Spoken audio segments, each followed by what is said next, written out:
Welcome to ચેતુસ kitchen. આજે આપણે બનાવીશું ભીંડાનું શાક બનાવવાના છે। તો એ અલગ જ ટેસ્ટમાં અને અલગ સ્વાદમાં અલગ સ્વાદની સાથે આપણે ભીંડાનું શાક બનાવશું। તો એકને એક શાક ખાઈ આપણે કંટાળ્યા હોય તો કંઈક નવો સ્વાદ કરીએ તો પરિવારને પણ ભાવે। તો એના માટે આપણે અહીંયા ભીંડા સુધારી લીધા છે, 250 ગ્રામ ભીંડા લીધા છે અને એ 4 ટુકડાની અંદર કટ કરી લીધા છે। નાની નાની ભીંડી હોય એ લીધી હતી અને મસ્ત એવી કૂણી હતી। અને અહીંયા આપણે 2 ટમેટા લાંબી લાંબી ચીરુમાં સુધારી લીધા છે। અહીંયા આપણે 3 ડુંગળી લાંબી લાંબી ચીરુમાં સુધારી લીધી છે। આપણે 2 ચમચી જેટલું દહીં લીધેલું છે, એક ગાંઠિયો લસણનો ફોલી લીધો છે અને નાની નાની કળીઓ થોડી અલગ કરેલી છે।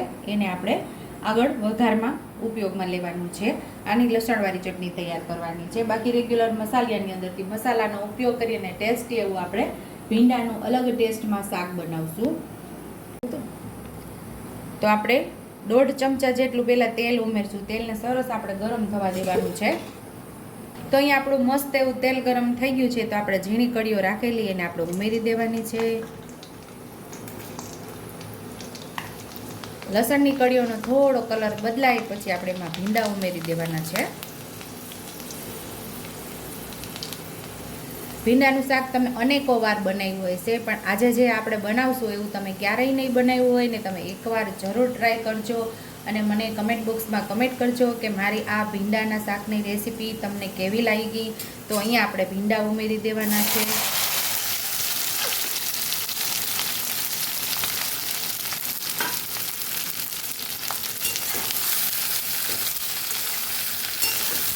ભીંડાને આપણે ફ્રાય કરવાના છે।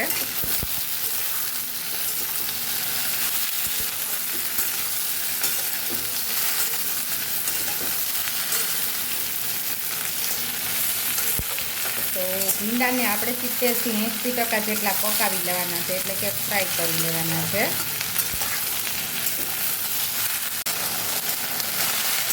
હવે આપણે એને ફેરવતું જ રહેવાનું છે। એકદમ મસ્ત એવા ફ્રાય થઈ જાય ત્યાં સુધી આપણે એને ફેરવવાનું, નહીંતર જો નીચે બેસી જાય આપણે ફેરવીએ નહીં ને તો સતત મીડિયમ ગેસ ઉપર આપણે આવી રીતે એને પકાવી લેવાના છે।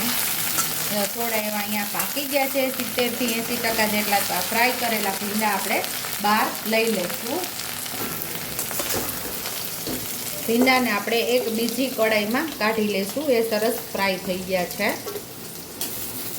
જેટલું તેલ નીતરી જાય એટલું આપણે તેલને નિતારી લેવાનું છે આમાંથી।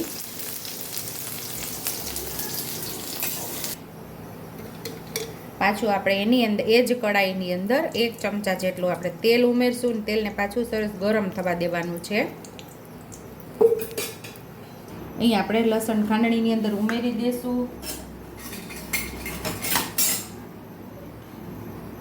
ને મરચું પણ સાથે ઉમેરીને આપણે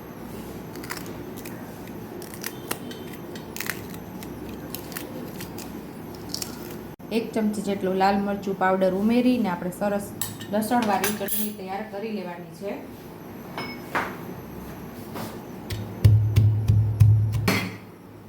અહીં આપણે લસણવાળી ચટણી તૈયાર થઈ ગઈ છે। તો હવે સાઈડ ઉપર આપણે વઘાર કરી લેવાનો છે।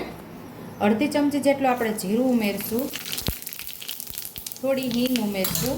અહીં આપણે ડુંગળીને સાતળી લેવાની છે।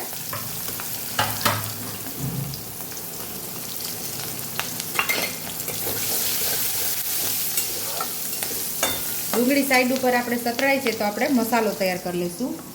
અહીંયા આપણે 2 ચમચી દહીં લીધેલું ને તો લસણવાળી ચટણી એની અંદર આપણે ઉમેરી દેવાની છે। 1 ચમચી ધાણા જીરું પાવડર ઉમેરશું, 1/2 ચમચી જેટલી હળદર ઉમેરશું અને આપણે એને મિક્સ કરી લઈશું। મસાલો તૈયાર કરતાં કરતાં આપણે ડુંગળીમાં પણ ફેરવતા રહીશું, ચીની કરતા રહીશું એટલે સરસ સતળાઈ જાય આપણી ડુંગળી પણ। અહીંયા મસાલાને આપણે કાલવી લઈશું।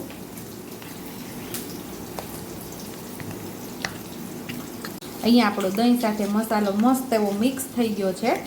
તો અહીંયા આપણી ડુંગળી થોડી સતળાઈ ગઈ છે। જો ડુંગળીનો કલર ચેન્જ થઈ ગયો છે, આપણે બહુ નથી એને પકાવવાની, બસ આટલી જ પકાવવાની છે। અને હવે આપણે મસાલાને એની સાથે ઉમેરી દેવાનું છે। ગેસ આપણે ધીમો કરશું। જે વાટકીની અંદર મસાલો તૈયાર કરેલો હોય, મસાલો ચોટેલો હોય, 2 થી 3 ચમચી જેટલું પાણી ઉમેરી અને આપણે પાછું વઘારમાં ઉમેરી દેવાનું છે અને સાતળી લેવાનું છે।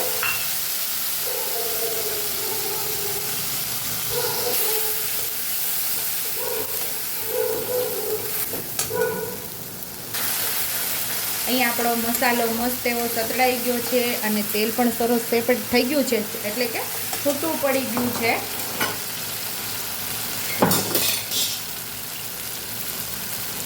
સ્વાદ મુજબ આપણે મીઠું ઉમેરવાનું છે. મસાલા સાથે સરસ મિક્સ કરી લેવાનું છે અને આપણે જે ભીંડા ફ્રાય કરેલા એ ઉમેરી દેવાના છે. આમાં ભીંડા આપણે મસાલાથી કોટ થઈ જવા જોઈએ.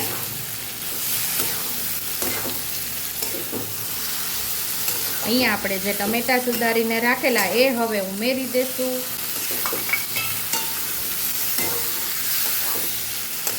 ગેસને ધીમો કરી દઈશું આપણે.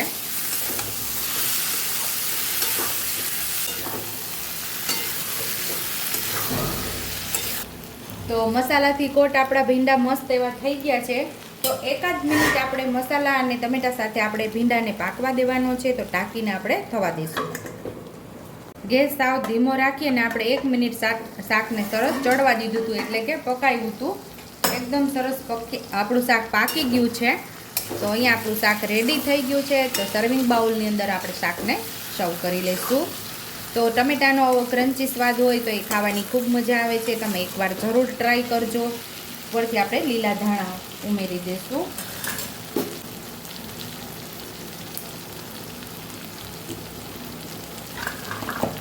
તો શાક આપણું રેડી થઈ ગયું છે. સર્વિંગ બાઉલની અંદર શાકને આપણે સર્વ કરી લઈશું. ટેસ્ટમાં બેસ્ટ એવું આપણું ભીંડાનું શાક તૈયાર થઈ ગયું છે. તો ઉપરથી આપણે લીલા ધાણાથી ગાર્નિશ કરી દઈશું.